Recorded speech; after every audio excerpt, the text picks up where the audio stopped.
છોડ પાણી પીવે છે, પણ છોડ પાસે મોં તો નથી, તો પછી છોડ પાણી કેવી રીતે પીવે છે? છોડ જમીનમાં રહેલા મૂળ દ્વારા પાણીનું શોષણ કરે છે.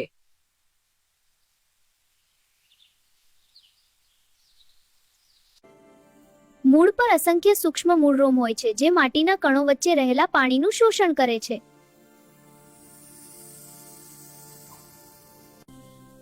આ પાણી મૂળની અંદર જાય છે અને છોડની અંદર વહન પામે છે.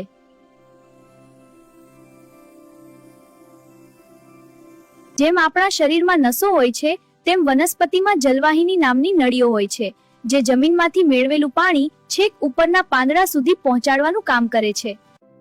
વનસ્પતિના પાંદડા સૂર્યપ્રકાશની હાજરીમાં પાણી અને કાર્બન ડાયોક્સાઇડનો ઉપયોગ કરીને ખોરાક બનાવે છે. આ રીતે છોડનો વિકાસ થાય છે અને તે લીલોછમ તેમજ ઘટાદાર બને છે.